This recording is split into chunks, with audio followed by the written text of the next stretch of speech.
बिस्मिल्लाहिर्रहमानिर्रहीम। अस्सलाम वालेकुम।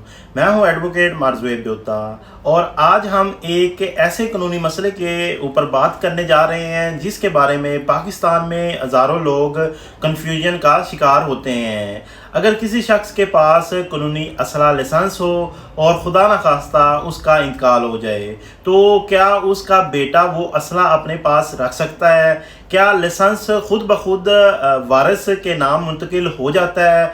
और अगर बगैर ट्रांसफ़र के असला रखा जाए तो क्या मुकदमा भी बन सकता है? आज की वीडियो में मैं आपको मुकम्मल कानूनी तरीक़ाकार आसान लफ्ज़ों में या आसान ज़बान में समझाऊंगा, इसलिए वीडियो को आखिर तक ज़रूर देखिएगा। नाज़रीन, पाकिस्तान में बहुत से लोगों के पास लाइसेंस याफ्ता असला मौजूद है, लेकिन जब असल लाइसेंस होल्डर फौत हो जाता है तो उसके बाद कानूनी पेचीदगियाँ शुरू हो जाती हैं। अक्सर लोग ये समझते हैं कि क्योंकि असला घर का है इसलिए अब बेटा या ख़ानदान का कोई भी फ़र्द उसे आराम से इस्तेमाल कर सकता है, लेकिन कानून ऐसा नहीं कहता। कानून के मुताबिक असला लाइसेंस एक ज़ाती इजाज़त होती है और लाइसेंस होल्डर के इंतकाल के बाद उस असले को कानूनी तरीके से वारिस के नाम मुंतकिल करवाना ज़रूरी होता है। अगर ऐसा ना किया जाए तो बाद में संगीन कानूनी मसाइल पैदा हो सकते हैं।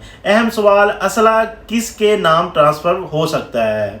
सबसे पहले ये समझ लें कि महरूम शख्स का असला सिर्फ बेटे के नाम पे ही नहीं बल्कि किसी भी कानूनी वारिस के नाम मुंतकिल हो सकता है। मिसाल के तौर पर अगर उसका बेटा है, बेटी है, उसकी बेवा है, भाई है या कोई और कानूनी वारिस, लेकिन ज़्यादातर केसेस में ख़ानदान की रजामंदी से एक फ़र्द के नाम ट्रांसफ़र किया जाता है। क्या असला फौरी इस्तेमाल किया जा सकता है? ये बहुत अहम नुक्ता है। अगर वालिद साहब फौत हो जाएं तो उसके बाद बेटा फौरी वो असला जो है इस्तेमाल नहीं कर सकता जब तक कानूनी ट्रांसफ़र मुकम्मल ना हो जाए। बाज़ लोग गलती से असला अपने पास रखते हैं, गाड़ी में लेकर घूमते हैं या इस्तेमाल भी करते हैं। चेकिंग में असला किसी फौजशुदा शख्स के लाइसेंस पर निकल आए तो असला जब्त भी हो सकता है, मुकदमा दर्ज भी हो सकता है, आम ऑर्डिनेंस के तहत कानूनी कार्रवाई भी हो सकती है। इसलिए कानूनी तरीका अख्तियार करना इंतहाई ज़रूरी है।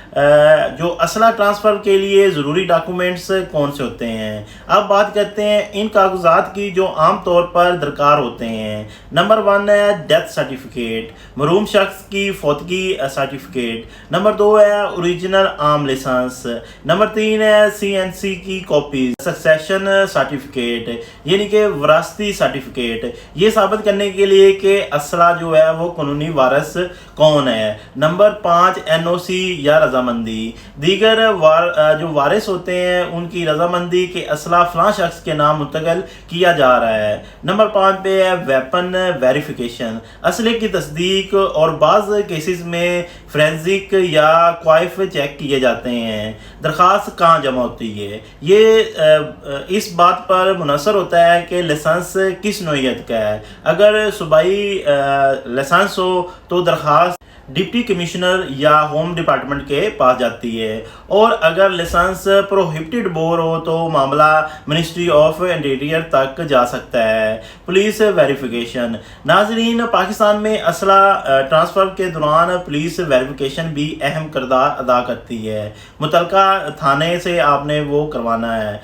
रिकॉर्ड चेक करती है, दरख्वास्त गुजार का क्रिमिनल जो बैकग्राउंड है वो देखती है, और ये भी देखा जाता है कि इस शख्स के खिलाफ कोई संगीन मुकदमा तो दर्ज नहीं है। अगर रिकॉर्ड क्लियर हो तो केस आगे बढ़ता है। एक बड़ी गलती जो लोग करते हैं, बहुत से लोग वालिद के इंतकाल के बाद असला छुपा कर रखते हैं और सालों तक ट्रांसफ़र नहीं करवाते। ये इंतहाई ख़तरनाक अमल हो सकता है, क्योंकि अगर घर में कोई हादसा हो जाए, पुलिस कार्रवाई हो या किसी और तनाज़े में असला सामने आ जाए तो सबसे पहले लाइसेंस चेक किया जाता है, और अगर लाइसेंस होल्डर फौजशुदा हो तो फिर कानूनी मसाइल खड़े हो जाते हैं। क्या हर दरख्वास्त मंजूर हो जाती है? हर केस में हुकूमत या मुतलका अथॉरिटी ये देखती है कि दरख्वास्त गुजार अहल है या नहीं, इसका रिकॉर्ड साफ है या नहीं, اور قانون کے مطابق وہ اسلحہ رکھنے کا مجاز ہے یا نہیں۔ اگر کوئی شخص نااہل ہو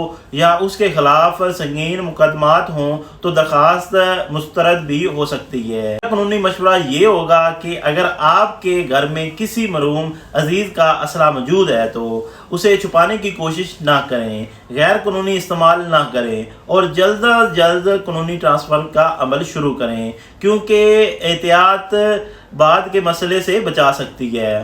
ناظرین، امید کرتا ہوں آج کی ویڈیو سے آپ کو سمجھ آ گئی ہوگی کہ باپ کے فوت ہونے کے بعد اسلحہ لائسنس بیٹا یا وارث کے نام کیسے منتقل ہوتا ہے، کون سے ڈاکومنٹ درکار ہوتے ہیں اور کون سے قانونی غلطیاں آپ کو مشکل میں ڈال سکتی ہیں۔ اگر آپ کو ویڈیو معلوماتی لگی ہو تو ویڈیو کو لائک کریں، چینل کو سبسکرائب کریں اور بیل آئیکن کو ضرور دبائیں۔ میں ہوں ایڈوکیٹ مارزویب جوتا، ملتے ہیں اگلی ویڈیو میں ایک نئے قانونی معاملات کے ساتھ۔ اللہ حافظ۔